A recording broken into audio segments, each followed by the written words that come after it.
황혼 추억극장입니다. 이번 화는 1953년 명작 서부 영화 쇠인을 재구성한 오디오북입니다. 과거를 버리고 평범하게 살고 싶었던 떠돌이 총잡이 쇠인. 그는 정직하게 황무지를 개척하는 농부 조 스타렛의 가족과 함께하며 처음으로 따뜻함을 느끼지만 폭력의 세계는 그를 놓아주지 않습니다. 사랑하는 이들을 위해 다시 총을 들어야 하는 한 남자의 고독한 선택, 그 깊은 여운의 이야기 속으로 지금 들어가 봅니다. 들으시기 전에 구독과 좋아요 부탁드려요. 편하게 들으세요. 1장. 사슴뿔 사이로. 티톤 산맥이 하늘 끝에 솟아 있었습니다. 만년설을 머리에 인 봉우리들이 구름 사이로 빛나고 있었어요. 1889년 초여름, 와이오밍 계곡에 햇살이 쏟아지는 날이었습니다. 산에서 불어오는 바람이 키 큰 풀밭을 쓸고 지나가며 은빛 물결을 만들었어요. 풀냄새가 진하게 퍼지고 어디선가 종달새 울음소리가 들려왔습니다.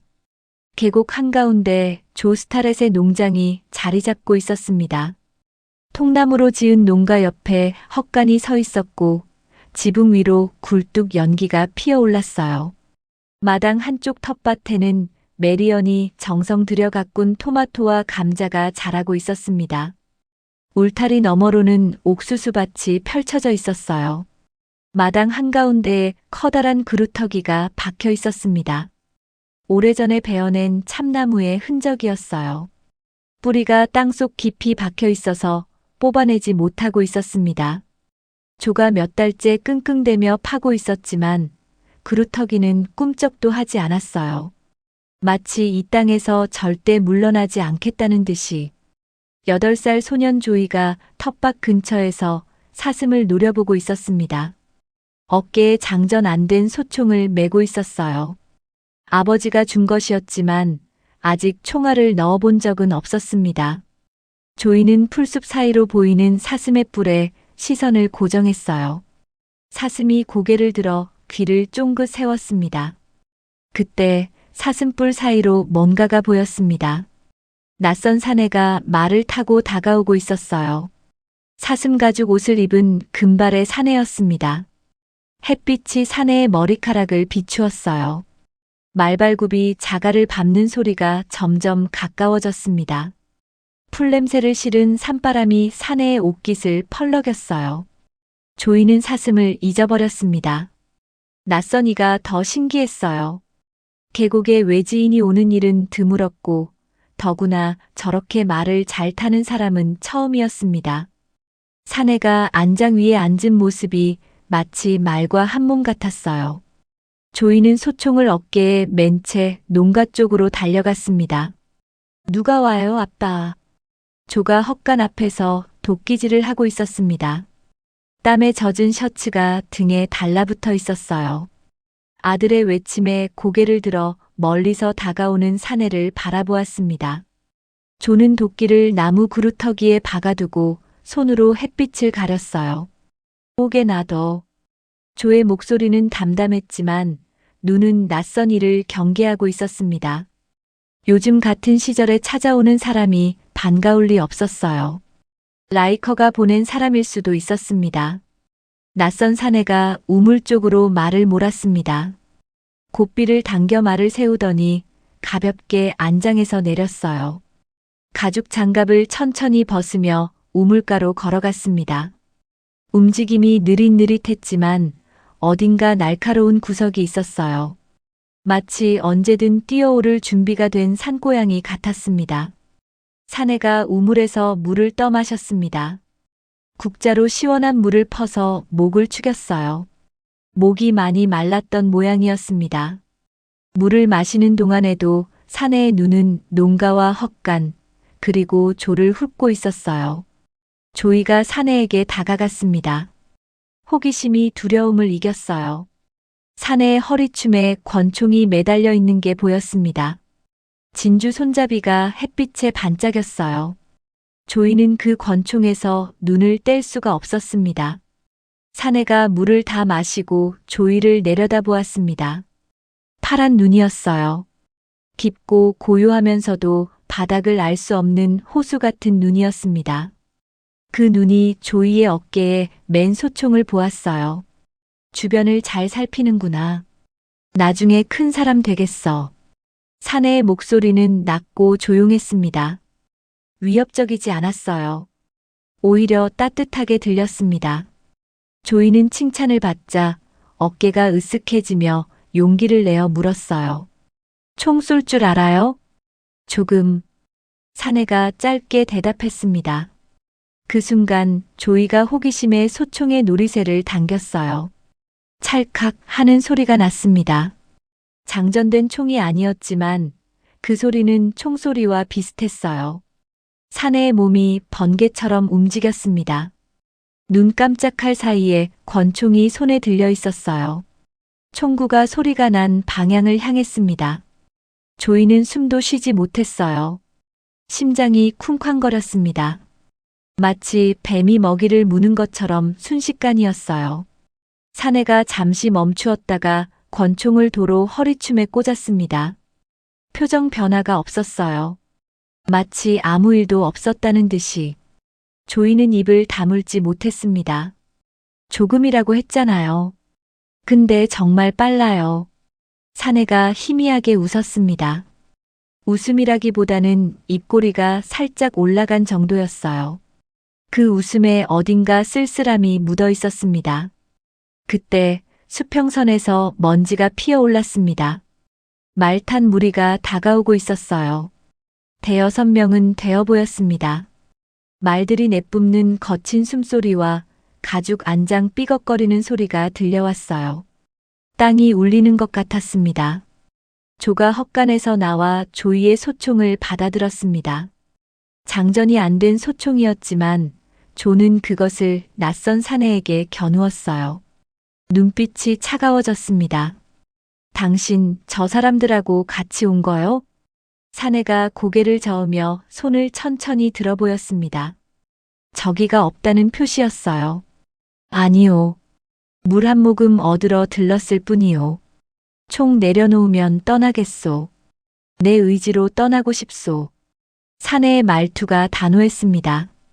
조는 사내의 눈을 뚫어지게 바라보았어요. 거짓말을 하는 눈이 아니었습니다. 조가 소총을 내리려는 순간 말탄 무리가 농장에 도착했어요. 선두에 있는 사내가 라이커였습니다. 60줄에 접어든 목장주였어요. 흰 머리카락에 매서운 눈을 가지고 있었습니다. 이 계곡에서 가장 큰 목장을 가진 사람이었어요. 말 위에서 채찍을 허벅지에 탁탁 치며 조를 내려다보았습니다. 그 눈빛에 오만함이 가득했어요. 여긴 내 목초지야, 조. 눈 오기 전에 꺼져. 라이커의 목소리는 협박 그 자체였습니다.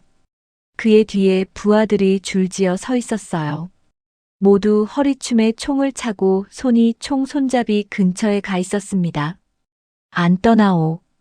조가 대답했습니다. 목소리가 떨리지 않았어요. 소총을 내리지 않았습니다. 라이커 부하들이 조를 에워쌌어요. 분위기가 험악해지며 긴장이 팽팽하게 당겨졌습니다. 그때 농가문이 열렸습니다. 메리언이 나왔어요. 조의 아내였습니다. 30대 후반의 여인이었어요. 앞치마를 두르고 있었고 얼굴에 걱정이 가득했습니다. 메리언이 남편 옆에 섰어요. 조, 진정해요. 메리언이 남편의 팔을 잡고 라이커를 올려다보았습니다. 두려움이 없는 눈이었어요. 이 여인에게는 어떤 단단함이 있었습니다. 라이커가 낯선 사내를 보며 눈을 가늘게 떴어요. 경계하는 눈빛이었습니다. 저 사람 누구야? 사내가 조 옆으로 걸어가 나란히 섰습니다. 그리고 라이커를 똑바로 올려다보며 말했어요. 조의 친구요. 그 한마디에 공기가 얼어붙었습니다. 사내의 손이 허리춤 권총에 살짝 얹혀 있었어요. 자연스러운 자세였지만 언제든 뽑을 준비가 되어 있었습니다. 라이커가 그 손을 보고 그리고 사내의 눈을 보았어요. 무언가를 가늠하는 눈빛이었습니다. 이 사내가 보통이 아니라는 것을 직감한 것 같았어요. 라이커가 말머리를 돌렸습니다. 경고는 했다. 라이커 일행이 물러갔습니다. 그러면서 일부러 텃밭을 밟고 지나갔어요. 토마토 줄기가 꺾이고 감자잎이 짓밟혔습니다. 흙먼지가 피어오르고 말발굽에 채소가 으깨지는 소리가 들렸어요. 조이가 텃밭을 바라보았습니다. 엄마가 정성 들여 가꾼 텃밭이었어요. 메리언의 얼굴이 굳어졌지만 아무 말도 하지 않았습니다. 조이는 분노가 치밀어 올랐어요. 라이커 일행이 멀어지자 조가 한숨을 내쉬며 소총을 내려놓았습니다. 그리고 낯선 사내를 바라보았어요. 사내가 아까와는 달라 보였습니다. 고맙소. 근데 당신은 왜 끼어든 거요? 사내가 어깨를 으쓱했습니다. 싸움이 공정해 보이지 않았소. 조가 잠시 사내를 바라보았습니다. 그 대답에서 무언가를 느꼈어요. 이 사내는 불의를 참지 못하는 사람이구나. 조가 고개를 끄덕였습니다. 저녁이나 같이 하시오. 이 정도 신세는 갚아야겠소.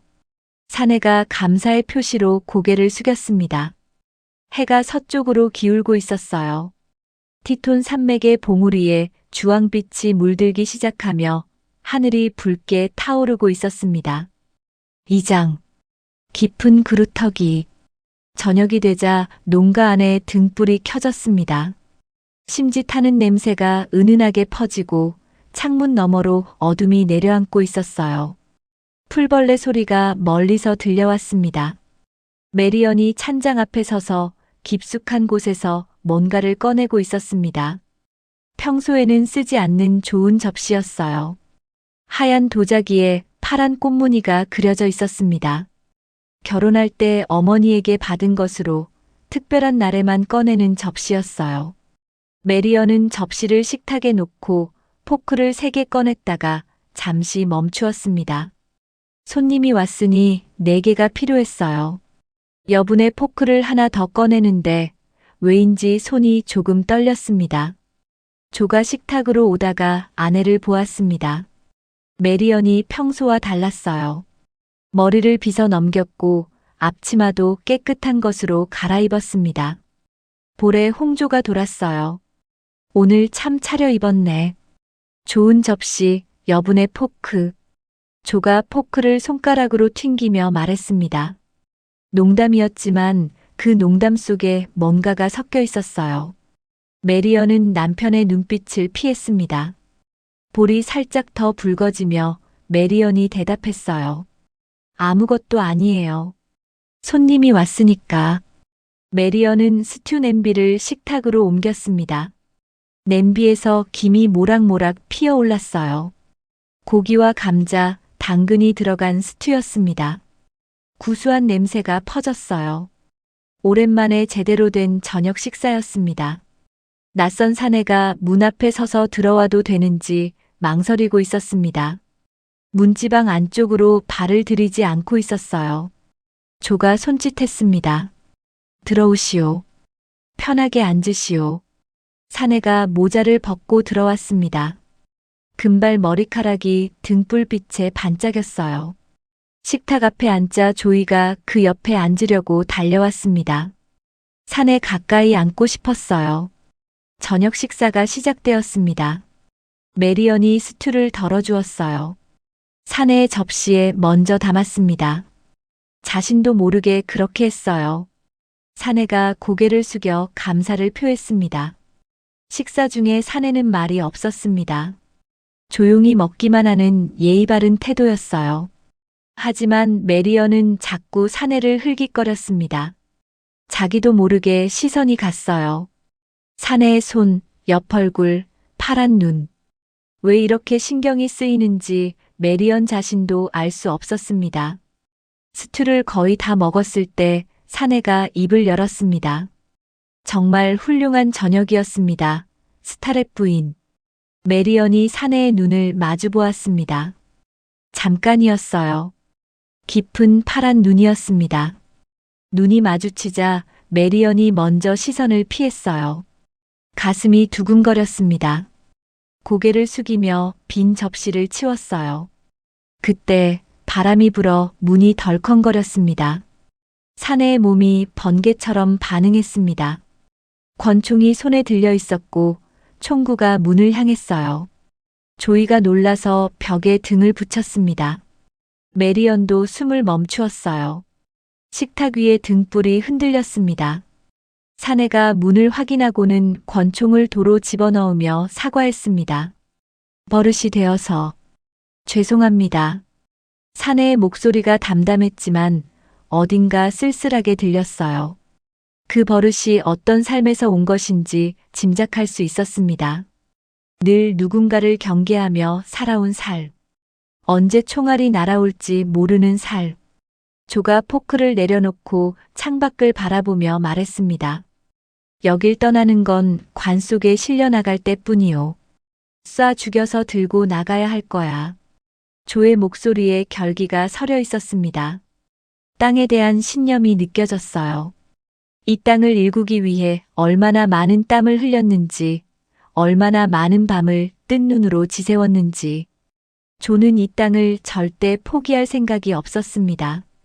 사내가 조를 존경의 눈빛으로 바라보았어요. 마지막 일손이 어제 떠났어요. 메리언이 조용히 말하며 접시를 닦는 손을 멈추었습니다. 라이커 부하들한테 두들겨 맞고요. 더 이상 버틸 수가 없다고 했어요. 무거운 침묵이 흘렀습니다. 등불이 흔들리며 그림자가 벽에서 춤을 추었어요. 상황이 좋지 않다는 것을 모두 알고 있었습니다. 사내가 자리에서 일어나 고개를 숙여 인사하고 밖으로 나갔습니다. 문이 닫혔어요.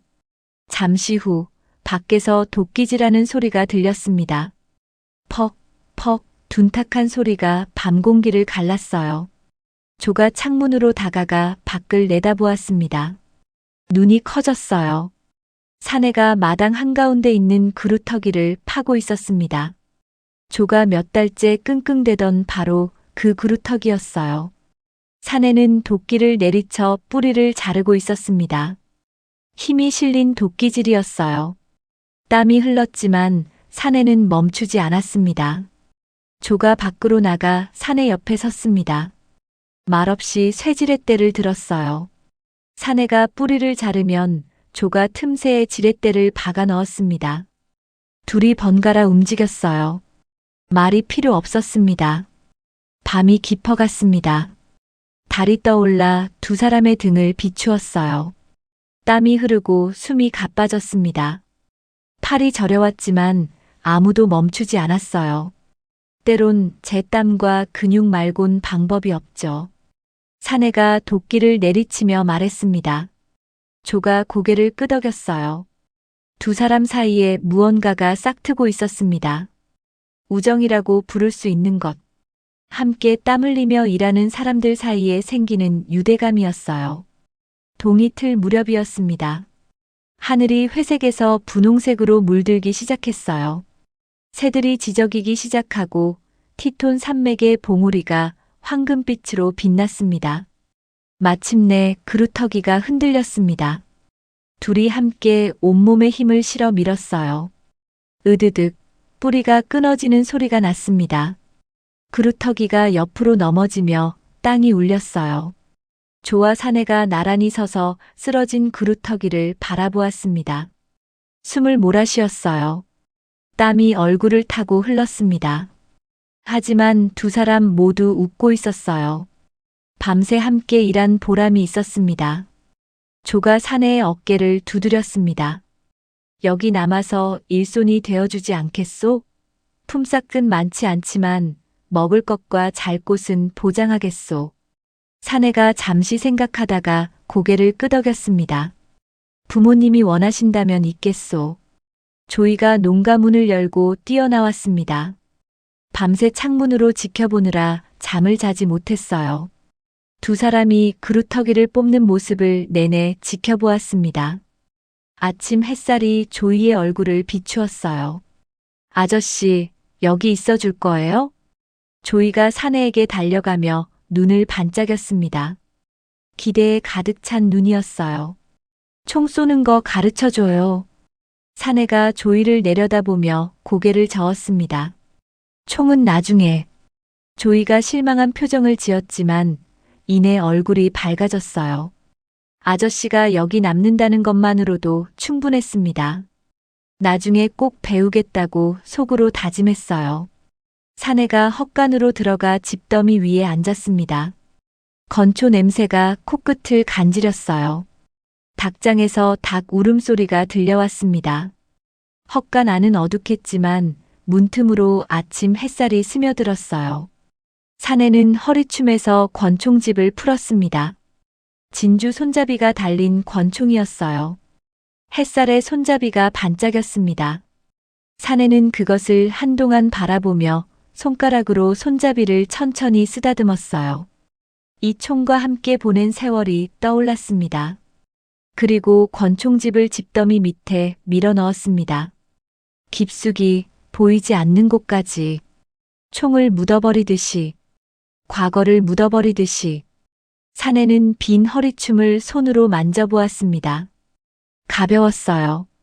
몇 년 만에 처음 느끼는 가벼움이었습니다. 그 가벼움이 이상하면서도 편안했어요. 오랫동안 짊어지고 다니던 짐을 내려놓은 기분이었습니다. 사내의 이름은 쇠인이었습니다. 그는 이곳에서 다시 시작하고 싶었어요. 과거를 버리고 총을 버리고 평범하게 살고 싶었습니다. 그루터기를 뽑으며 느꼈어요. 이 땅에 뿌리 내릴 수 있을지도 모른다고. 조와 메리언, 그리고 조이. 이 가족과 함께라면. 헛간 문틈으로 아침 햇살이 비스듬히 들어왔습니다. 황금빛 먼지가 공기 중에 떠다녔어요. 쇠인은 집더미에 등을 기대고 눈을 감았습니다. 농가에서 메리언이 아침 식사를 준비하고 있었습니다. 프라이팬이 지글거리는 소리가 들리고 베이컨 굽는 냄새가 바람에 실려왔어요. 조이가 마당을 뛰어다니며 웃는 소리가 났습니다. 조가 우물에서 물을 깃는 소리도 들려왔어요. 평범한 아침이었습니다. 쇠인이 오랫동안 잊고 있던 풍경이었어요.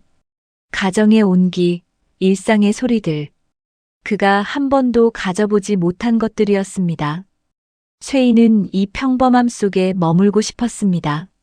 총 대신 도끼를 들고 싸움 대신 땅을 일구며 살고 싶었어요. 이 가족과 함께, 이 계곡에서. 하지만 쇠인은 알지 못했습니다. 집더미 밑에 묻어둔 권총이 영원히 잠들어 있지는 않으리라는 것을. 폭력의 세계가 그를 그렇게 쉽게 놓아주지 않으리라는 것을. 바람이 불었습니다. 헛간 문이 삐걱거렸어요. 멀리서 라이커 목장 쪽으로 먼지가 피어오르는 것이 보였습니다. 평화는 오래가지 않을 터였습니다. 3장. 딸기맛 탄산수. 며칠이 흘렀습니다. 쇠인은 조의 농장에서 일손으로 일하고 있었어요. 아침이면 해가 뜨기 전에 일어나 울타리를 고치고 헛간 지붕에 구멍을 막고 밭을 갈았습니다.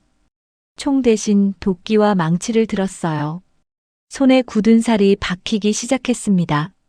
물집이 잡혔다가 터지고 그 자리에 딱딱한 살이 올라왔어요. 하지만 쇠인은 그 굳은 살이 싫지 않았습니다. 평범한 삶의 증거 같았어요.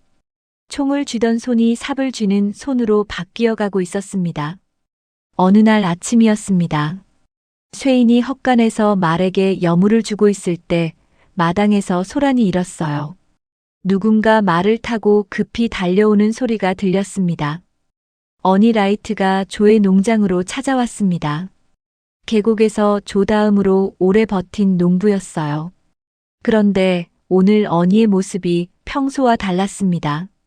얼굴이 창백하고 눈 밑에 그늘이 져 있었어요. 모자를 벗어 가슴에 대고 고개를 숙인 채 어깨가 축 처져 있었습니다. 삶의 기력이 빠져나간 사람처럼 보였어요. 조가 마당으로 나왔습니다. 메리언도 농가 문간에 서서 지켜보았어요. 밀밭이 전부 뭉개졌어. 지쳤어, 조. 돼지 농부라고 모욕당하는 것도 언니의 목소리가 떨렸습니다. 라이커 부하들이 어젯밤에 울타리를 끊고 솥대를 몰아 밀밭을 짓밟았다고 했어요. 한 해 농사가 하룻밤 사이에 망가졌습니다. 언니의 손에서 짓밟힌 밀밭에 풋내가 났고 부서진 울타리 나무 냄새가 옷에 배어 있었어요. 언니의 눈가가 붉어졌습니다. 울 것 같은 얼굴이었어요. 이 땅에서 새 삶을 시작하려고 얼마나 애썼는지 그 모든 노력이 하룻밤 사이에 무너졌습니다. 조가 언니의 어깨를 두 손으로 꽉 쥐고 흔들었습니다. 오늘 밤 다 같이 모여서 뭔가 해보세. 쉽스테드랑 토리한테 알려줘. 조의 눈에 결의가 서려 있었어요. 포기하지 않겠다는 의지였습니다. 언니가 한참을 망설이다가 천천히 고개를 끄덕이고 돌아갔어요. 조가 쇠인에게 다가왔습니다. 쇠인, 마을에 가서 철조망 좀 사올 수 있겠소? 울타리를 더 튼튼하게 해야겠어. 솥대가 밀고 들어오지 못하게. 쇠인이 고개를 끄덕이며 마구간으로 가서 말 한 장을 얹었습니다. 출발하려는데 조이가 달려왔어요. 눈이 반짝거렸습니다. 아저씨, 탄산수 사다 줄 수 있어요? 딸기 맛으로요. 쇠인이 희미하게 웃으며 알았다고 대답했습니다. 조이가 환하게 웃었어요. 그 웃음이 쇠인의 마음을 따뜻하게 했습니다. 쇠인은 총을 차지 않았습니다. 집더미 밑에 묻어둔 권총을 꺼내지 않았어요. 농부로 살기로 했으니까요. 총 없이 마을로 향하는 빈 허리춤이 가벼웠습니다. 마을의 그래프턴 잡화점에 도착했습니다. 문을 열자 새 첫냄새가 났어요. 나무 바닥이 삐걱거렸습니다. 선반에는 연장, 천, 통조림, 사탕 등 각종 물건들이 늘어서 있었어요. 쇠인은 철조망을 주문하고 작업복을 골랐습니다. 청바지와 파란 셔츠였어요. 거울 앞에서 새 셔츠를 입어보았습니다. 사슴 가죽 옷 대신 평범한 농부 옷을 입은 자신이 낯설었어요. 거울 속의 남자가 예전의 자신 같지 않았습니다. 가게 주인 그래프턴이 말했어요. 잘 어울리는군요. 조 농장에서 일하신다면서요? 탄산수도 드릴까요? 더 많은 남자들이 이걸 마시면 좋겠는데. 쇠인이 탄산수를 사러 옆에 술집으로 갔습니다. 잡화점과 술집이 문 하나를 사이에 두고 붙어 있었어요. 딸기 맛 탄산수를 주문했습니다. 술집 안에 라이커 부하들이 있었습니다. 카운터에 기대어 술을 마시고 있었어요. 담배 연기가 자욱하고 유리잔 부딪히는 소리가 들렸습니다. 그중 한 명이 쇠인을 보았어요. 크리스 켈러웨이였습니다. 덩치가 크고 눈빛이 거친 사내로 라이커의 오른팔이라고 불리는 자였어요. 뭘로 할래? 레몬, 딸기, 라일락? 켈러웨이가 비웃으며 말했습니다. 부하들이 낄낄거렸어요. 돼지 냄새가 나는군. 돼지 농부 양반. 켈러웨이가 코를 킁킁거리며 쇠인 주변을 빙빙 돌았습니다. 마치 먹잇감을 노리는 짐승처럼. 쇠인은 대답하지 않고 탄산수를 받아들고 돌아서려 했어요. 켈러웨이가 위스키 잔을 들고 천천히 쇠인에게 다가왔습니다. 그리고 쇠인의 새 셔츠에 확 끼얹었어요. 차가운 술이 가슴을 적시고 위스키 냄새가 코를 찔렀습니다. 새 셔츠가 순식간에 젖어버렸어요. 남자 냄새 나게 해줄게. 켈러웨이가 낄낄거렸습니다. 부하들도 웃음을 터뜨리며 술집 전체가 비웃음으로 가득 찼어요. 쇠인의 주먹이 불끈 쥐어졌습니다. 손등에 핏줄이 떠오르고 눈빛이 차가워졌어요. 한 발만 내디디면 켈러웨이의 턱을 날릴 수 있었습니다. 예전의 쇠인이라면 그렇게 했을 겁니다. 이자의 이빨 몇 개를 날려버렸겠죠. 하지만 쇠인은 주먹을 풀었습니다.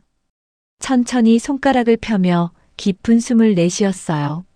총을 버렸으니 싸움도 버려야 했습니다. 새 삶을 살기로 했으니까요.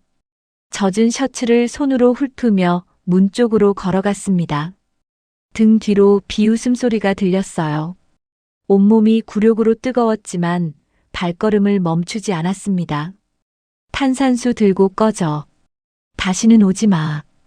켈러웨이가 등 뒤에서 소리쳤습니다. 부하들이 야유를 보냈어요. 쇠인은 대답하지 않고 문을 열고 나갔습니다. 햇빛이 눈부셨어요. 위스키에 젖은 셔츠가 햇볕 아래서 말라가고 있었습니다. 굴욕의 냄새가 온몸에서 풍겼어요. 그날 밤 조의 농가에서 농부회의가 열렸습니다. 등불이 켜지고 기름 타는 냄새가 퍼졌어요. 나무 의자가 삐걱거렸습니다. 어니, 토리, 십스테드, 루이스. 계곡의 농부들이 모였어요. 얼굴마다 걱정이 가득했습니다. 조가 라이커 대응책을 논의했습니다. 함께 뭉쳐서 맞서자고 했어요. 혼자서는 당할 수밖에 없지만 함께라면 버틸 수 있다고. 토리가 테이블을 탁 치며 말했습니다. 남부 출신의 성질 급한 농부였어요. 얼굴이 불그락푸르락했습니다. 상관없어, 난 혼자라도 간다. 더 이상 못 참아. 조가 토리를 진정시켰어요. 함께 다니기로 했잖느냐고, 혼자 덤비면 당할 뿐이라고. 그때 루이스가 쇠인을 흘깃 바라보며 입을 열었습니다. 근데 저 친구 켈러웨이한테 꼬리 내리던데. 방 안이 조용해졌습니다. 낮에 술집에서 있었던 일을 말하는 것이었어요. 농부들의 시선이 쇠인에게 쏠렸습니다. 의심의 눈초리였어요. 믿을 수 있는 사람인지 모르겠군. 싸울 생각이 없는 건 아닌가. 무거운 침묵이 흘렀습니다. 쇠인은 아무 말도 하지 않았어요. 변명하지 않았습니다. 변명한다고 달라질 것이 없었어요. 그저 자리에서 일어나 문을 열고 밖으로 나갔습니다. 밖에는 비가 내리고 있었습니다. 차가운 빗방울이 쇠인의 얼굴을 적셨어요. 쇠인은 비를 맞으며 마당에 서 있었습니다. 농가 안에서 등불빛이 창문으로 새어나오고 빗소리가 세상을 가득 채웠어요. 조이가 자기 방 창문 너머로 쇠인을 보았습니다. 비 맞는 쇠인의 모습이 외로워 보였어요. 어른들이 쇠인을 겁쟁이라고 부르는 것을 들었습니다. 하지만 조이는 알고 있었어요. 쇠인이 겁쟁이가 아니라는 것을. 저 빠른 손놀림을 보았으니까요. 조이가 창문에 손을 대고 말했습니다. 쇠인, 겁쟁이 아닌 거 알아요. 쇠인이 고개를 돌려 조이를 보았습니다. 파란 눈이 빗물에 젖어 있었어요. 긴 얘기야, 조이. 쇠인이 조용히 대답했습니다.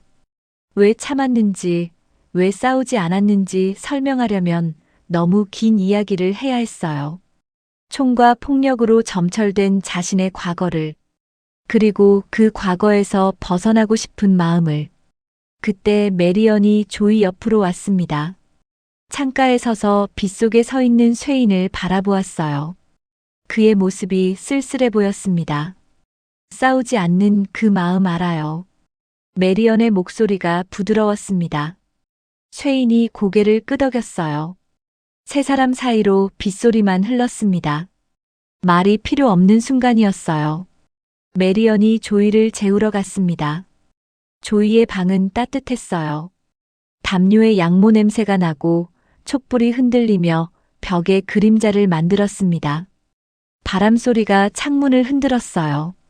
메리언이 조이의 이마를 쓸어 넘겼습니다. 조이가 이불을 턱까지 끌어올렸어요. 따뜻한 이불 속에서 조이의 눈이 초롱초롱 빛났습니다. 쇠인 아저씨 너무 좋아하지 마.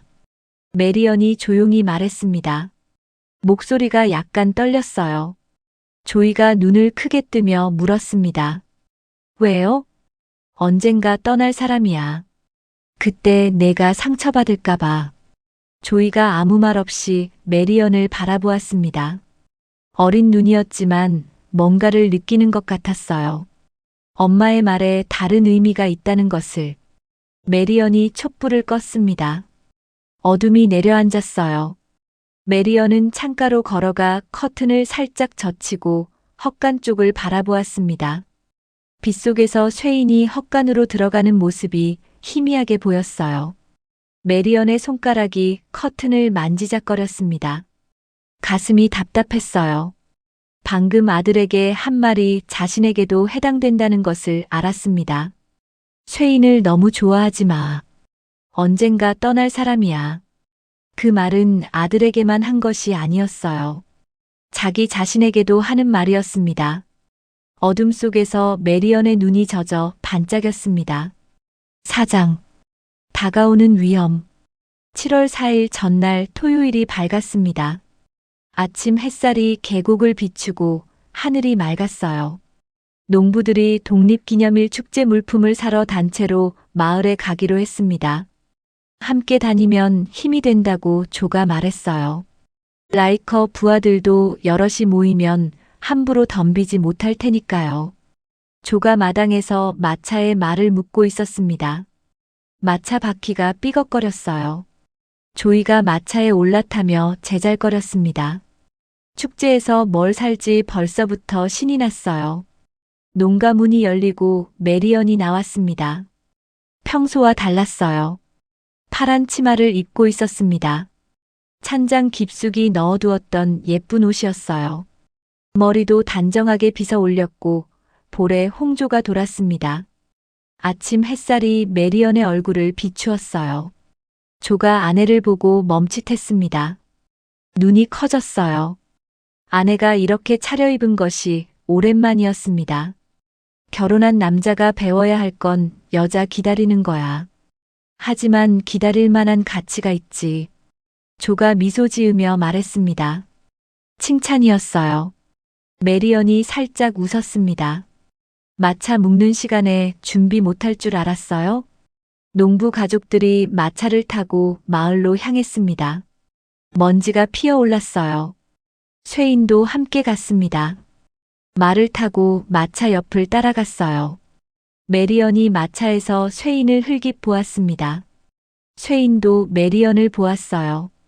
파란 치마가 바람에 펄럭이자 메리언이 치마 자락을 손으로 매만졌습니다. 마을에 도착했습니다. 농부들이 잡화점에서 물건을 샀어요. 여자들은 천을 고르고 남자들은 연장을 보았습니다. 조이가 사탕 진열대 앞에서 눈을 반짝였어요. 온갖 색깔의 사탕이 유리병에 담겨 있었습니다. 쇠인이 술집으로 들어갔습니다. 탄산수를 사려고 했어요. 조이에게 약속했으니까요. 술집 문을 열자 담배 연기 냄새가 났습니다. 나무 바닥이 삐걱거렸어요. 술집 안에 켈러웨이가 있었습니다. 또 시비를 걸었어요. 입꼬리를 비틀며 다가왔습니다. 돼지 농부 또 왔군. 이번엔 뭘로 할 건가? 탄산수? 아니면 우유? 부하들이 낄낄거렸습니다. 쇠인이 카운터에 섰어요. 바텐더에게 위스키 2잔을 주문했습니다. 켈러웨이가 비웃으며 다가왔어요. 또 술을 끼얹으려는 것 같았습니다. 이번엔 참지 않았습니다. 쇠인이 위스키 잔 2개를 집어들어 켈러웨이의 얼굴에 휙 뿌렸습니다.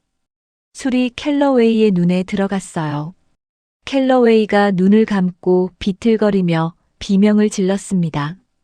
자, 받아. 쇠인이 차갑게 말하며 켈러웨이의 턱을 올려쳤습니다. 주먹이 턱에 정확히 꽂혔어요. 뼈가 부딪히는 소리가 났습니다. 켈러웨이가 뒤로 나자빠지며 테이블에 부딪혀 의자 다리가 부러졌어요. 둘이 격렬하게 싸웠습니다. 주먹이 살에 부딪히는 둔탁한 소리가 나고 깨진 의자 나무 냄새가 퍼졌어요. 켈러웨이가 일어나 달려들었지만 쇠인의 주먹이 더 빨랐습니다. 쇠인이 켈러웨이를 바닥에 쓰러뜨렸어요. 라이커가 구석 테이블에서 일어섰습니다. 쇠인을 위아래로 훑어보며 눈이 번뜩였어요. 자네 쓸만하군. 내 밑에서 일해볼 생각 없나? 라이커가 제안했습니다. 실력 있는 자를 부하로 쓰고 싶다는 뜻이었어요. 쇠인이 고개를 저었습니다. 됐소. 라이커의 눈이 가늘어지며 입꼬리가 비틀어졌습니다. 거절당한 것이 불쾌한 듯 했어요. 조의 부인이 마음에 드나 보지. 쇠인의 눈빛이 차가워졌습니다. 하지만 대답하지 않았어요. 그 순간 라이커 부하들이 한꺼번에 일어나 쇠인을 에워쌌습니다. 대여섯 명이 주먹을 불끈 쥐고 있었어요. 그때 술집 문이 벌컥 열렸습니다. 조가 뛰어들어 상황을 보자마자 의자를 들어 한 부하의 등을 내리쳤어요. 부하가 비명을 지르며 쓰러졌습니다. 쇠인과 조가 등을 맞댔습니다. 서로의 등을 믿고 싸웠어요. 그루터기를 함께 뽑던 그 밤처럼 쇠인이 한 부하의 배를 발로 차고 조가 다른 부하의 턱을 주먹으로 갈겼습니다. 유리잔이 깨지고 테이블이 뒤집어졌어요. 땀과 먼지 냄새가 뒤섞였습니다. 그래프턴이 카운터 뒤에서 소리쳤습니다. 그만, 내 가게 다 부순다. 싸움이 끝났습니다. 라이커 부하들이 바닥에 널브러져 신음소리를 내고 있었어요. 쇠인과 조가 숨을 몰아쉬며 서 있었습니다. 땀이 흐르고 옷이 찢어져 있었어요. 하지만 두 사람 모두 쓰러지지 않았습니다. 라이커가 모자를 집어들고 먼지를 털며 차가운 목소리로 말했습니다. 다음엔 총이다. 샤이엔에서 사람을 부르겠어. 라이커가 술집을 나갔습니다. 남은 부하들이 비틀거리며 따라갔어요. 문이 닫히고 술집이 조용해졌습니다. 조이가 창가에서 구경하고 있었어요. 사탕을 빨며 눈을 동그랗게 뜨고 있었습니다. 아버지와 쇠인이 함께 싸우는 모습을 보았어요.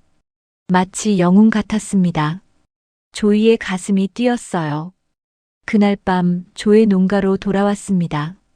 쇠인과 조가 싸움에서 입은 상처를 치료받았어요. 메리언이 대야에 냉수를 담아왔습니다. 적신 천과 약이 준비되어 있었어요. 메리언이 젖은 천으로 쇠인의 이마 상처를 닦았습니다. 피가 굳어 있었어요. 메리언의 손길이 조심스러웠습니다. 천이 상처에 닿을 때마다 쇠인이 미간을 찌푸렸어요. 냉수가 피부에 닿는 서늘함이 느껴졌습니다. 참 좋은 사람이에요, 쇠인. 메리언이 조용히 말했습니다. 쇠인이 고개를 끄덕였어요. 메리언의 손이 멈추었습니다. 상처를 다 닦았는데도 손을 거두지 않았어요. 손가락이 쇠인의 이마에 필요 이상으로 오래 머물러 있었습니다. 메리언이 쇠인의 얼굴을 바라보았어요. 파란 눈이 마주쳤습니다. 시간이 멈춘 것 같았어요. 쇠인이 메리언의 손목을 부드럽게 잡아 자신의 이마에서 떼고 천천히 놓았습니다. 아무 말도 하지 않았어요. 하지만 그 짧은 접촉에 모든 것이 담겨 있었습니다. 말로 할 수 없는 것들이. 조가 문간에 서서 팔짱을 끼고 문틀에 기대어 두 사람을 지켜보고 있었습니다. 얼굴에 알 수 없는 표정이 스쳤어요. 아내와 쇠인 사이에 무언가를 느꼈습니다. 조는 아무 말도 하지 않았어요. 그때 조이가 방으로 뛰어들어와 싸움 흉내를 내기 시작했습니다. 주먹을 휘두르며 뛰어다녔어요. 아빠처럼, 쇠인 아저씨처럼, 펑, 펑. 조이 덕분에 분위기가 깨졌습니다. 메리언이 손을 거두고 대야를 들었어요. 조가 아들의 머리를 쓰다듬었습니다. 하지만 조의 눈에는 무언가가 남아 있었어요. 밤이 깊었습니다. 메리언이 조이를 재우고 있었어요. 조이가 베개를 껴안고 물었습니다. 엄마, 나 쇠인 아저씨 정말 좋아해. 아빠만큼 좋아해도 괜찮아요? 메리언이 아들의 이불을 여몄습니다. 그래, 그이는 좋은 사람이야.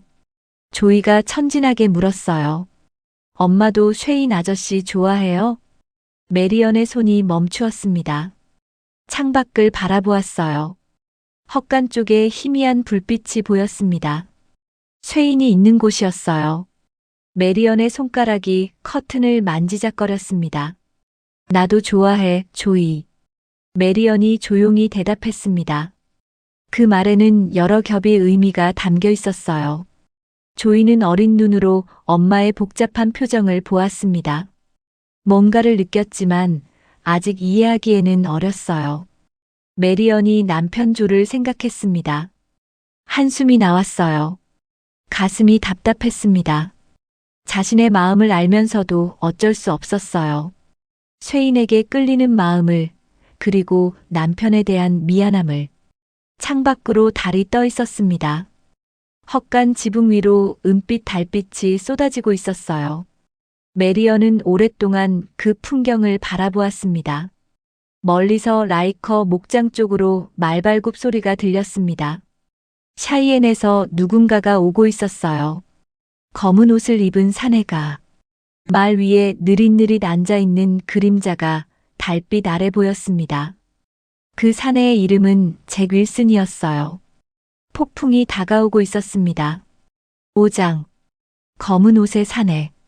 며칠 뒤 조이가 쇠인에게 다가와 눈을 반짝이며 물었습니다. 쇠인, 총 쏘는 거 가르쳐 줄 수 있어요? 저 헛간에서 총 본 적 있어요. 집더미 밑에 숨겨뒀잖아요. 쇠인이 조이를 바라보았습니다. 아이의 눈에는 순수한 호기심과 총에 대한 경외심이 가득했습니다. 쇠인은 잠시 망설였습니다. 이 아이에게 총을 가르쳐도 되는 걸까? 그러나 조이의 눈빛을 보니 거절할 수 없었습니다. 쇠인이 고개를 끄덕였습니다. 헛간으로 가서 집더미를 걷어내고 그 밑에서 권총을 꺼냈습니다. 오랜만에 손에 쥐는 총이었습니다. 손잡이가 손바닥에 익숙하게 맞았습니다. 차갑고 단단한 감촉, 오래전부터 알고 있던 무게였습니다. 마당으로 나와 울타리 기둥 위에 빈 깡통을 올려놓았습니다. 쇠인이 조이에게 말했습니다. 대부분의 총잡이는 자기만의 요령이 있어. 하지만 기본은 같아. 조준하고 숨을 멈추고 방아쇠를 당기는 거야. 쇠인이 자세를 잡고 권총을 뽑았습니다. 눈 깜짝할 사이였습니다. 손이 번개처럼 움직이며 총성이 울렸습니다. 날카로운 소리가 계곡에 퍼지고 깡통이 튕겨 날아갔습니다. 화약 냄새가 공기 중에 퍼졌습니다. 조이가 두 손을 모으고 뛰며 얼굴이 환하게 빛났습니다. 와, 쇠인 정말 빨라요. 한 발만에 맞췄어요. 쇠인이 희미하게 웃었습니다. 실력 좋으면 한 발이면 돼. 농가 창문에서 메리언이 그 모습을 지켜보고 있었습니다. 얼굴이 굳어 있었습니다. 눈에 걱정이 서려 있었습니다. 앞치마로 손을 닦으며 밖으로 나왔습니다. 드레스가 바람에 펄럭이고 마른 흙 냄새가 났습니다. 조이에게 총을 가르치지 마세요. 메리언의 목소리가 날카로웠습니다. 평소의 부드러운 목소리가 아니었습니다. 쇠인이 고개를 돌려 메리언을 보았습니다. 총은 도구입니다. 도끼나 삽이나 다를 게 없습니다. 좋고 나쁨은 쓰는 사람에게 달렸습니다. 쇠인이 차분하게 대답했습니다. 메리언이 고개를 저으며 눈에 두려움을 드러냈습니다. 총 없는 세상이 낫겠어요. 당신 총 포함해서. 메리언이 돌아섰습니다. 등이 미세하게 떨리고 있었습니다. 쇠인은 그 뒷모습을 바라보았습니다. 메리언의 눈에 두려움과 끌림이 뒤섞여 있다는 것을 알았습니다. 쇠인이 권총을 허리춤에 도로 꽂았습니다. 그 무렵 마을 술집에 낯선 사내가 도착했습니다. 검은 옷을 입고 있었습니다. 검은 모자, 검은 조끼, 검은 바지, 머리부터 발끝까지 검은색이었습니다. 말에서 내려 천천히 술집으로 걸어갔습니다. 느릿느릿한 걸음이었습니다. 서두르는 법이 없었습니다. 술집 문이 삐걱거리며 열렸습니다. 술집 앞에 누워있던 개가 그 사내를 보았습니다. 몸을 낮추고 물러나며 꼬리를 다리 사이에 집어넣었습니다. 낑낑거리며 슬금슬금 피했습니다. 동물은 본능으로 알았습니다. 이 사내에게서 죽음의 냄새가 난다는 것을. 잭 윌슨이었습니다. 샤이엔에서 온 청부 총잡이였습니다. 라이커가 윌슨을 맞이하며 어깨를 두드렸습니다. 이 친구가 문제를 해결해 줄 거야. 윌슨의 검은 눈이 술집 안을 훑었습니다. 차갑고 무표정한 감정이라고는 찾아볼 수 없는 눈이었습니다. 농부들 사이에 불안이 퍼졌습니다. 죽음의 그림자가 계곡에 드리워졌습니다. 7월 4일 독립기념일이 왔습니다. 조의 농장에서 축제가 열렸습니다. 농부들과 가족들이 모였습니다.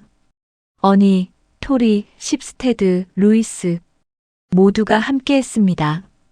바이올린 선율이 울리고 구운 고기 냄새가 퍼졌습니다. 아이들이 뛰어다녔습니다. 폭죽이 터지며 하늘에 불꽃이 피어올랐습니다. 환호성이 터져 나왔습니다. 조와 메리언의 결혼 10주년도 함께 기념하는 날이었습니다. 10년 전 이 계곡에 와서 집을 짓고 농장을 일구고 아이를 낳았습니다. 쉽지 않은 세월이었지만 함께 버텨왔습니다. 그때 말발굽 소리가 들렸습니다. 축제의 흥이 깨졌습니다. 라이커가 부하들을 이끌고 농장에 나타났습니다. 윌슨도 함께였습니다. 검은 옷의 사내가 라이커 옆에 말을 세웠습니다. 농부들의 얼굴이 굳었습니다. 여자들이 아이들을 뒤로 숨기고 바이올린 소리가 멈추었습니다. 라이커가 말에서 내려 우물가에서 물을 마셨습니다. 여유로운 모습이었습니다. 그리고 조에게 다가왔습니다. 마지막 기회야, 조. 내 밑에서 일해. 좋은 조건으로 해주지. 조가 고개를 저었습니다. 대답은 똑같소. 라이커가 쇠인을 보았습니다. 자넨? 안 합니다. 쇠인이 짧게 대답했습니다. 그 순간 윌슨과 쇠인의 눈이 마주쳤습니다. 두 사람이 서로를 가늠했습니다. 총잡이가 총잡이를 알아보는 눈빛이었습니다. 윌슨이 의미심장한 미소를 지으며 말없이 고개를 끄덕이고 말을 돌려 떠났습니다. 축제가 다시 시작되었습니다. 하지만 분위기가 가라앉았습니다. 해가 지고 밤이 오자 별이 떴습니다. 바이올린이 느린 왈츠를 연주하며 서서히 흥이 돌아왔습니다. 메리언이 농가에서 나왔습니다. 사람들이 숨을 멈추었습니다. 결혼식 드레스를 입고 있었습니다. 10년 전 결혼식 때 입었던 하얀 드레스였습니다. 레이스 장식이 달린 아름다운 드레스였습니다. 등불빛이 드레스를 비추었습니다. 메리언이 빛나고 있었습니다. 쇠인이 메리언에게 다가가 손을 내밀었습니다. 한 곡 추시겠습니까? 메리언이 잠시 망설이다가 쇠인의 손을 잡았습니다. 손이 부드러웠습니다. 쇠인이 메리언의 허리에 손을 얹었습니다. 두 사람이 원을 그리며 돌았습니다. 바이올린 선율이 흐르고 춤추는 발소리가 리듬을 탔습니다. 메리언이 쇠인의 눈을 바라보았습니다. 파란 눈이 마주쳤습니다. 잠시 세상이 멈춘 것 같았습니다. 다른 사람들이 보이지 않았습니다. 음악 소리도 멀어졌습니다. 두 사람밖에 없는 것 같았습니다. 메리언이 미소 짓자 쇠인도 웃었습니다. 조가 울타리에 기대어 그 모습을 바라보고 있었습니다. 손으로 울타리 기둥을 꽉 쥐었습니다. 손등에 핏줄이 떠올랐습니다. 나만 빼고 다 춤추는군. 조가 중얼거렸습니다. 농담처럼 들렸지만 그의 얼굴에서 웃음이 사라졌습니다. 질투와 체념이 뒤섞인 눈이었습니다. 조는 아내를 사랑했습니다. 쇠인을 믿었습니다. 하지만 무언가를 보았습니다. 아내의 눈빛을, 쇠인을 바라보는 그 눈빛을. 축제가 끝나고 며칠이 지났습니다. 라이커의 공격은 멈추지 않았습니다. 라이커 부하들이 어니의 농장을 또 습격했습니다. 이번에는 어니의 암퇴지를 죽였습니다. 밭도 또 망쳤습니다. 돼지우리 냄새가 진동하고 울타리가 삐걱거리며 부서져 있었습니다. 어니가 죽은 돼지를 발로 건드리며 탄식했습니다. 어깨가 축 처져 있었습니다. 이번엔 진짜야. 떠날 거야. 언니의 목소리에 힘이 없었습니다. 포기한 사람의 목소리였습니다. 토리가 옆에서 듣고 있었습니다. 얼굴이 불그락푸르락했습니다. 남부 출신의 토리는 성질이 급하고 자존심이 강했습니다. 더 이상 참을 수 없었습니다. 못 참겠어. 라이커 놈한테 한마디 해야겠어. 토리가 허리춤총을 손으로 더듬으며 쉽스테드와 함께 말에 올라탔습니다. 이를 악물고 마을로 향했습니다. 토리가 술집 앞 지늘길에 도착했습니다. 비가 온 뒤라 땅이 질퍽했습니다. 나무 베란다가 삐걱거렸습니다. 술집 베란다에 윌슨이 서 있었습니다. 검은 옷의 사내가 토리를 내려다보았습니다. 윌슨이 입을 열었습니다. 느릿한 목소리였습니다. 스토널 잭슨도 쓰레기, 리 장군도 쓰레기, 남부놈들 전부 쓰레기야. 너도. 토리의 얼굴이 일그러졌습니다. 남부 출신에게 그것은 최악의 모욕이었습니다. 남부의 영웅들을 모욕하는 말이었습니다. 토리가 이를 악물었습니다. 온몸이 분노로 떨렸습니다. 이 비열한 양키 거짓말쟁이. 토리의 손이 허리춤으로 움직였습니다. 총을 뽑으려 했습니다. 윌슨이 더 빨랐습니다. 느릿하게 총을 뽑는 것처럼 보였지만 번개처럼 빨랐습니다. 두 발이 연속으로 울렸습니다. 총성이 날카롭게 퍼지고 화약 냄새가 공기를 가득 채웠습니다. 토리가 뒤로 날아갔습니다. 10피트나 날아가 진흙 속에 낮아빠졌습니다. 진흙이 튀었습니다. 쉽스테드가 말에서 뛰어내려 토리에게 달려갔지만 이미 늦었습니다. 토리의 눈이 하늘을 향해 열려 있었습니다. 움직이지 않았습니다. 윌슨이 담배를 물고 시체를 내려다보았습니다. 표정 하나 변하지 않았습니다. 켈러웨이가 옆에서 굳은 표정으로 지켜보았습니다. 양심의 가책이 얼굴에 서려 있었습니다. 토리의 개가 어디선가 달려왔습니다. 주인의 시체 곁으로 다가와 낑낑거리며 토리의 얼굴을 하찼습니다. 하지만 토리는 일어나지 않았습니다. 개가 시체 옆에 엎드렸습니다. 6장. 타다 남은 기둥. 언덕 위 묘지에서 토리의 장례식이 열렸습니다. 아침부터 구름이 낮게 깔려 있었습니다. 해가 보이지 않았습니다. 농부들이 검은 옷을 입고 언덕을 올랐습니다. 여자들이 울고 있었습니다. 아이들도 울었습니다. 토리를 좋아했던 아이들이었습니다. 신선한 흙 냄새가 났습니다. 갓 파낸 무덤 냄새였습니다. 새까만 흙이 쌓여 있었습니다. 관이 땅에 내려졌습니다. 나무관이 삐걱거리며 구덩이 속으로 들어갔습니다. 밧줄이 풀리고 관이 바닥에 닿는 둔탁한 소리가 들렸습니다. 한 농부가 하모니카를 꺼내 느린 곡을 불기 시작했습니다. 딕시였습니다. 남부 사람들의 노래였습니다. 토리가 좋아하던 노래였습니다. 이어서 장송곡이 울렸습니다. 구슬픈 선율이 언덕을 타고 퍼졌습니다. 농부들이 찬송가를 불렀습니다. 주여, 우리와 함께 하소서. 목소리가 바람에 실려 퍼졌습니다. 토리의 아내가 관 앞에서 무릎을 꿇고 오열했습니다. 흙을 움켜쥐며 울었습니다. 옆에 있던 여자들이 부축했습니다. 토리의 개가 관 옆에 앉아 있었습니다. 꼬리를 늘어뜨리고 있었습니다. 낑낑거리는 소리가 찬송가 사이로 들렸습니다. 주인을 기다리는 것 같았습니다. 하지만 주인은 다시 일어나지 않을 것입니다. 농부들이 주기도문을 외우며 고개를 숙이고 기도했습니다. 멀리서 라이커 일당이 술집 베란다에서 장례 행렬을 지켜보고 있었습니다. 켈러웨이의 표정이 무거웠습니다. 고개를 돌렸습니다. 그때 누군가 소리쳤습니다. 저건 루이슨의 집이야. 사람들이 고개를 돌렸습니다. 계곡 아래쪽에서 연기가 피어오르고 있었습니다. 검은 연기였습니다. 불타는 나무 소리가 멀리서 들렸습니다.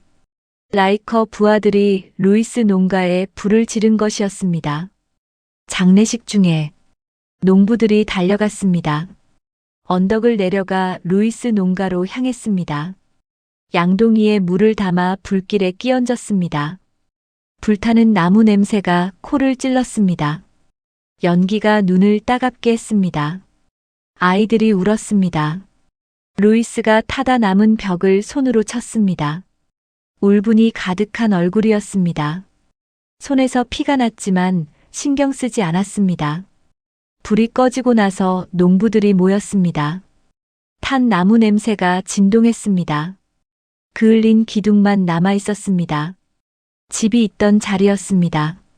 일부 농부들이 고개를 저었습니다. 더는 못 버텨. 떠나야 해. 포기하는 목소리였습니다.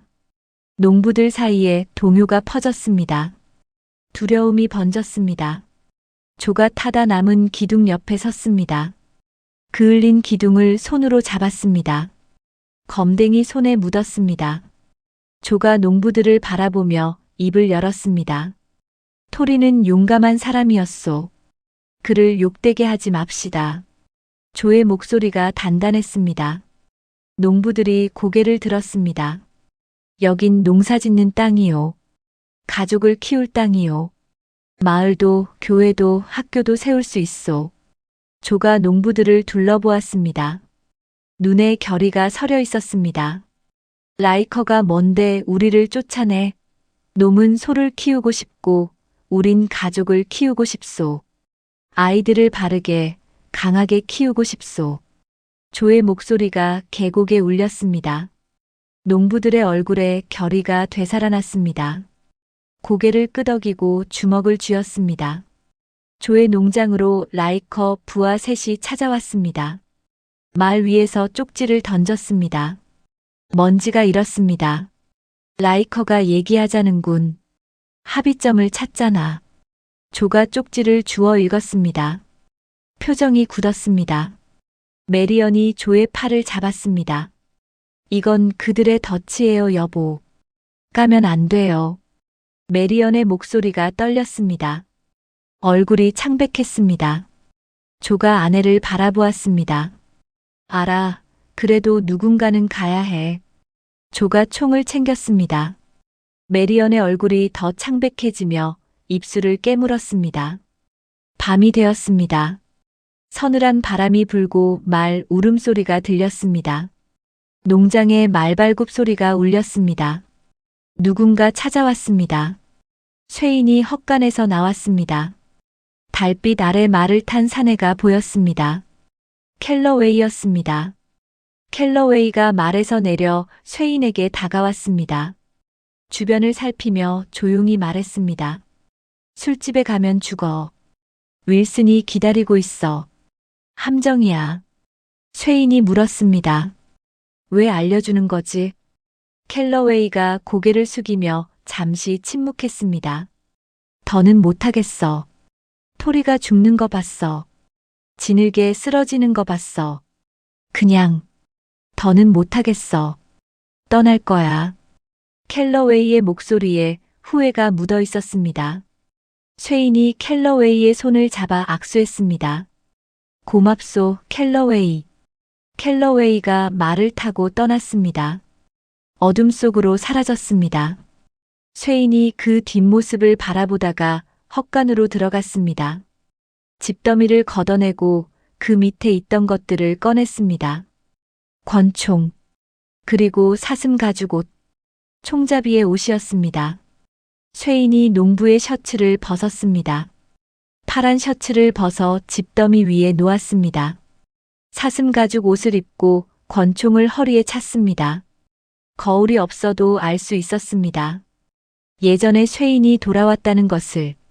쇠인이 농가 안으로 들어갔습니다. 나무 바닥이 삐걱거리고 등불 기름 냄새가 났습니다. 조와 메리언이 있었습니다. 조이는 이미 잠들어 있었습니다. 조가 쇠인을 보았습니다. 사슴 가죽 옷과 허리춤의 권총을 보았습니다. 눈이 커졌습니다. 쇠인이 문 앞을 가로막으며 말했습니다. 내가 갈게. 조가 고개를 저었습니다. 안 돼. 이건 내 싸움이야. 조, 당신은 가족이 있잖아. 쇠인이 조를 바라보았습니다. 조가 잠시 침묵하다가 메리언을 바라보았습니다. 메리언이 눈을 내리깔았습니다. 조가 입을 열었습니다. 무거운 어조였습니다. 쇠인, 한 가지는 알아도 만약 내가 죽으면 당신이 내 가족을 돌봐줄 거라는 걸 안다. 내가 할 수 있는 것보다 더 잘. 이런 말을 할 줄은 몰랐지만 지금이 솔직해질 때인 것 같아. 무거운 침묵이 흘렀습니다. 세 사람 모두 그 말의 무게를 알았습니다. 조는 아내와 쇠인 사이에 무언가를 알고 있었습니다. 그리고 받아들이고 있었습니다. 사랑하는 아내를, 믿는 친구를. 메리언의 눈이 젖어 있었습니다. 조가 문 쪽으로 움직였습니다. 쇠인이 막아섰습니다. 비켜, 쇠인. 못 보내. 조가 쇠인을 밀쳤습니다. 쇠인은 밀려나지 않았습니다. 두 사람이 마당으로 나갔습니다. 몸싸움이 시작되었습니다. 주먹이 오갔습니다. 흙먼지가 일었습니다. 마구간의 동물들이 놀라 울부짖으며 우리를 발로 찼습니다. 메리언이 문간에 서서 지켜보았습니다. 두 손을 모으고 있었습니다. 조이가 창문으로 뛰어와 두 사람의 싸움을 보았습니다. 아빠, 쇠인. 조이가 소리쳤습니다. 하지만 두 남자는 멈추지 않았습니다. 조가 쇠인을 그루터기 쪽으로 밀쳤습니다. 땀과 노력으로 함께 뽑았던 그루터기. 쇠인이 비틀거렸습니다. 조가 다시 달려들었습니다. 쇠인이 권총을 뽑았습니다. 총신을 잡고 손잡이로 조의 뒤통수를 내리쳤습니다. 둔탁한 소리가 났습니다. 조가 앞으로 쓰러지며 기절했습니다. 쇠인이 조를 내려다보았습니다. 친구의 얼굴을 바라보았습니다. 미안해, 조. 쇠인이 말을 향해 걸어갔습니다. 메리언이 달려와 쇠인의 앞을 막아섰습니다. 눈물이 흐르고 있었습니다. 가지 마세요. 우리 모두 같이 떠나면 돼요. 다 버리고 떠나면 돼요. 메리언의 목소리가 떨렸습니다. 쇠인이 메리언을 바라보며 부드럽게 말했습니다. 떠나도 소용없어요. 어디를 가든 결국 누군가가 찾아옵니다. 나처럼 총든 사람이. 조에게 안녕이라고 전해주세요. 7장. 비열한 양키 거짓말쟁이. 쇠인이 말에 올라탔습니다. 서늘한 공기가 얼굴을 스치고 말 곱비의 가죽 냄새가 났습니다. 달빛이 마당을 비추고 있었습니다. 사슴 가죽 옷이 달빛에 빛났습니다. 총잡이의 모습이었습니다. 파란 셔츠를 입고 밭을 갈던 농부가 아니었습니다. 메리언이 다가와 쇠인 앞에 섰습니다. 얼굴이 창백하고 눈가가 붉었습니다. 밤바람에 머리카락이 날렸습니다. 다시는 못 볼 거예요, 그렇죠? 메리언의 목소리가 떨렸습니다. 눈에 말하지 못한 모든 것이 담겨 있었습니다. 함께 춤을 추던 밤, 상처를 치료해주던 손길, 말하지 못한 감정들. 쇠인이 메리언을 바라보았습니다. 쇠인의 파란 눈이 마주쳤습니다. 아마 그럴 겁니다. 쇠인이 대답했습니다. 메리언이 천천히 고개를 끄덕였습니다. 알고 있었습니다. 처음부터 알고 있었습니다. 이 사람은 머물 수 없는 사람이라는 것을. 쇠인이 메리언의 손을 부드럽게 쥐었습니다. 따뜻한 손이었습니다. 밭을 갈고 울타리를 고치며 굳은 살이 박힌 농부 아내의 손이었습니다. 그리고 천천히 놓았습니다. 말없는 작별이었습니다. 메리언의 눈에서 눈물이 흘러 뺨을 타고 내렸습니다. 그때 문이 열리며 조이가 뛰쳐나왔습니다.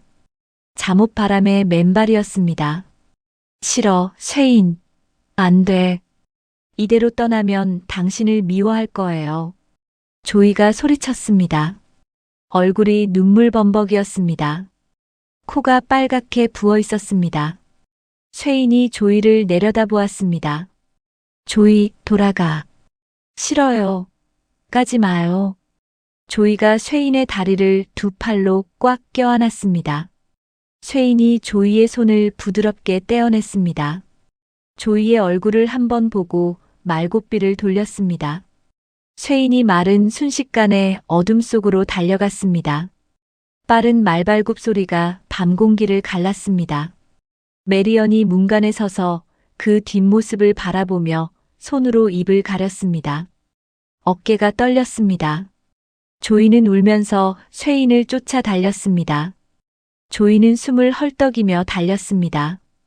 맨발이었습니다. 돌에 발이 긁혀 피가 났지만 멈추지 않았습니다. 쇠인을 따라가야 했습니다.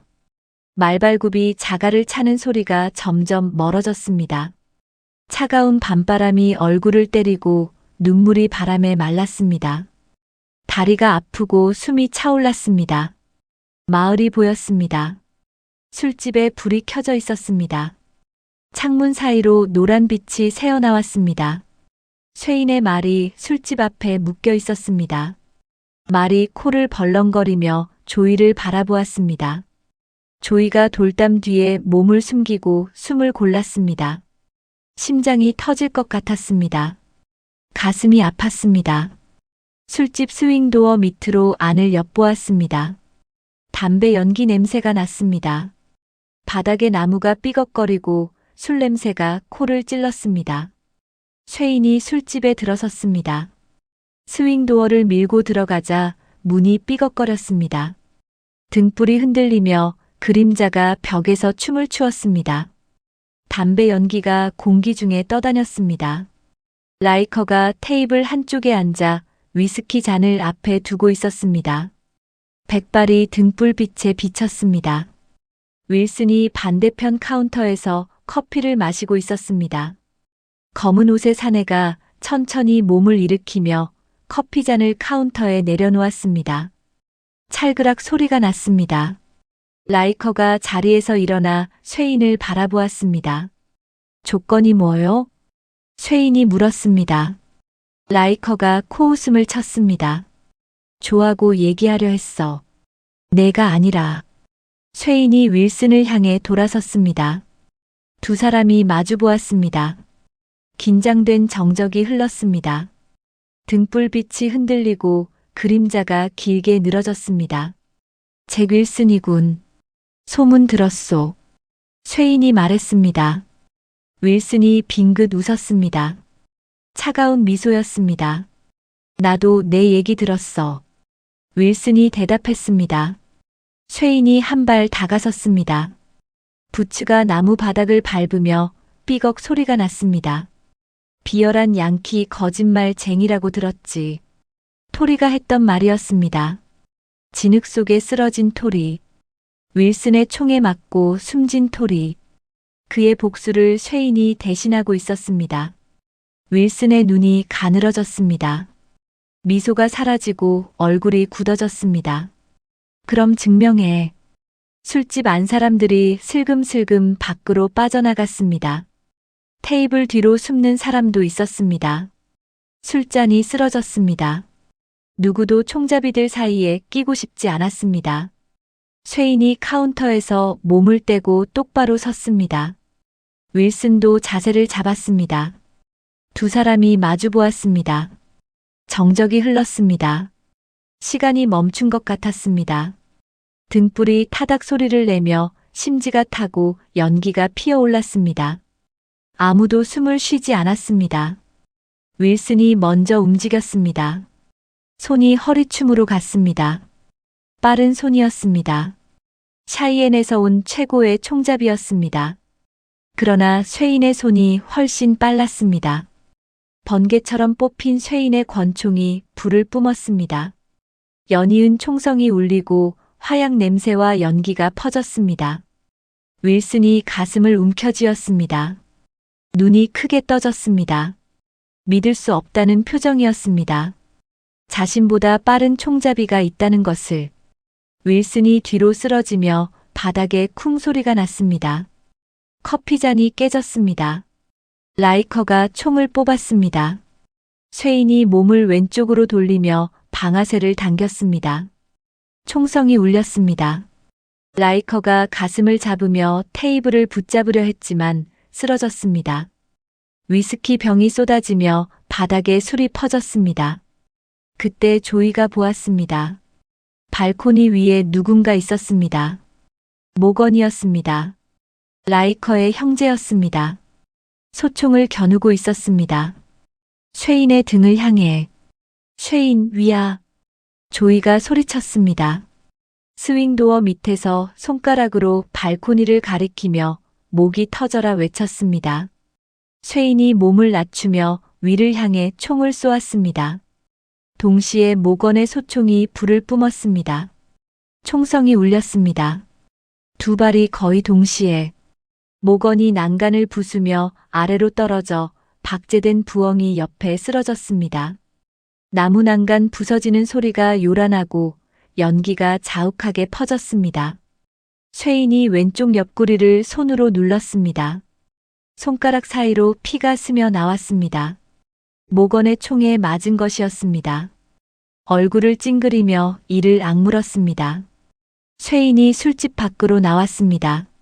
스윙도어가 삐걱거리며 닫혔습니다. 차가운 밤바람이 불었습니다.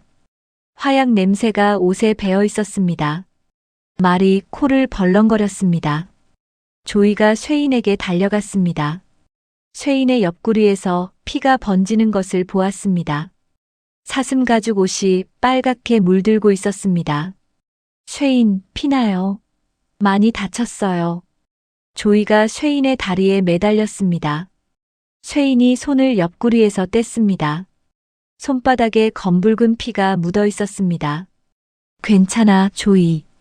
쉐인이 말했습니다. 조이가 고개를 저었습니다. 괜찮지 않아요. 피가 많이 나요. 의사한테 가야 해요. 조이의 눈에 눈물이 고이고 입술이 떨렸습니다. 쉐인이 조이의 머리카락을 쓸어 넘겼습니다. 부드러운 손길이었습니다. 죄송해요, 쉐인. 아까 한 말 진심 아니었어요. 싫다고 한 거 거짓말이에요. 알아. 쉐인이 대답했습니다. 조이가 쉐인의 손을 잡았습니다. 피 묻은 손이었습니다. 조이는 신경 쓰지 않았습니다. 우리한테 돌아와요, 쉐인. 우리한테 필요해요. 아빠도 필요해요. 엄마도요. 저도요. 쉐인이 고개를 저으며 조이의 눈을 바라보았습니다. 파란 눈이었습니다. 슬픔이 담겨 있었습니다.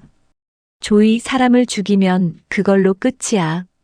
옳든 그르든 낙인이 찍혀. 돌이킬 수 없어. 나 같은 사람은 농부가 될 수 없어. 아무리 원해도. 이해하겠니? 조이가 고개를 끄덕였습니다. 이해할 수 없었지만 끄덕였습니다. 집에 가. 엄마한테 말해. 다 괜찮다고. 계곡에 더 이상 총은 없다고. 쉐인이 말을 이었습니다. 집에 가서 엄마 아빠 곁에 있어. 강하고 바르게 자라라. 그리고 조이, 내가 크면 둘 다 잘 돌봐야 한다. 조이는 고개를 끄덕이며 눈물을 흘렸어요. 네, 쉐인. 쉐인이 말에 올라탔습니다. 안장에 앉으며 얼굴을 찡그렸습니다. 상처에서 피가 계속 흘렀습니다. 아저씨가 먼저 봤으면 안 맞았을 텐데. 조이가 말했습니다. 쉐인이 희미하게 웃었습니다. 쓸쓸한 미소였습니다. 잘 있어, 꼬마야. 쉐인이 고삐를 잡고 말을 몰았습니다. 어둠 속으로 산을 향해서. 그의 빠른 말발굽 소리가 밤 공기를 갈랐습니다. 8장. 안녕. 쉐인이 계곡을 가로질러 달렸습니다. 산을 향해 말을 몰았습니다. 달빛이 길을 비추고 바람 소리가 귀를 스쳤습니다. 언덕 위 묘지를 지나갔습니다. 토리가 묻힌 곳이었습니다. 아직 마르지 않은 흙이 쌓여 있고 나무 십자가가 달빛에 비쳤습니다. 쉐인이 잠시 고개를 돌려 묘지를 바라보았습니다. 토리를 위해 복수했습니다. 이제 토리는 편히 잠들 수 있을 것입니다. 안장 위에서 몸이 약간 숙여졌습니다.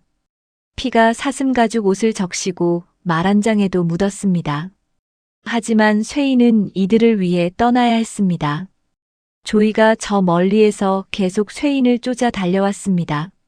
맨발이 돌에 긁혀 피가 났지만 달리기를 멈추지 않았어요.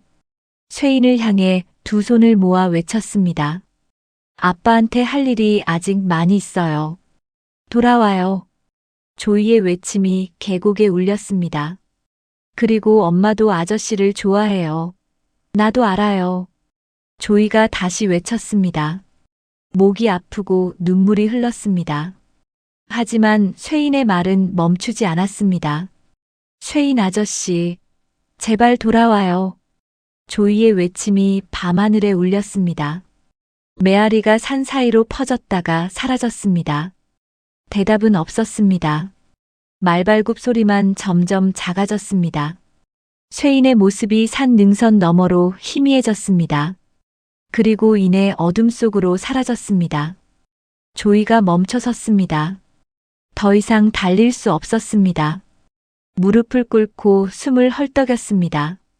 가슴이 아팠습니다. 안녕, 쇠인 아저씨. 조이가 속삭였습니다. 눈물이 뺨을 타고 흘렀습니다. 얼마 전에 농장에서 조가 정신을 차리고 일어났습니다. 머리가 아팠습니다. 뒤통수를 만지니 혹이 나 있었습니다. 쇠인이 권총 손잡이로 친 곳이었습니다. 메리언이 조의 손을 잡았습니다. 두 사람이 마당에 서 있었습니다. 밤바람이 불었습니다. 멀리서 조이의 외침이 희미하게 들려왔습니다. 쇠인, 돌아와요. 메아리가 계곡을 타고 왔습니다. 조가 그 소리를 들었습니다. 메리언도 들었습니다. 두 사람은 말없이 서로를 바라보았습니다. 메리언의 눈에 눈물이 고여 있었습니다. 조가 아내를 품에 안았습니다. 메리언이 조의 가슴에 얼굴을 묻었습니다. 어깨가 떨렸습니다. 조가 아내의 등을 쓸어내렸습니다. 계곡에 총이 사라지고 평화가 찾아왔습니다. 라이커와 윌슨은 죽었습니다. 이제 더 이상 농부들을 위협할 사람은 없었습니다. 마을도 교회도 학교도 세울 수 있었습니다. 아이들을 바르게 강하게 키울 수 있었습니다. 조가 꿈꾸던 세상이었습니다. 하지만 그 평화를 만든 사람은 이미 떠났습니다. 쇠인은 자신이 속할 수 없는 세상을 위해 싸웠습니다. 그리고 그 세상을 떠났습니다. 총잡이는 농부가 될 수 없었습니다.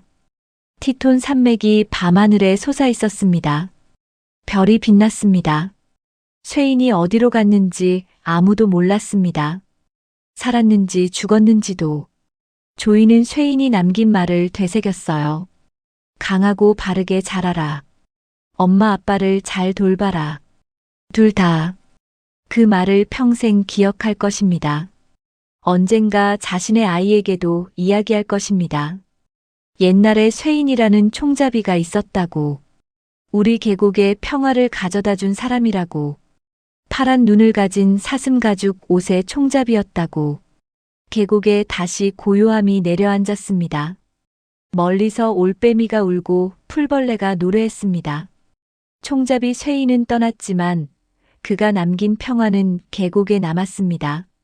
지금까지 황혼 추억 극장이었습니다. 다시 한번 구독과 좋아요 부탁드립니다. 끝까지 청취해 주셔서 고맙습니다.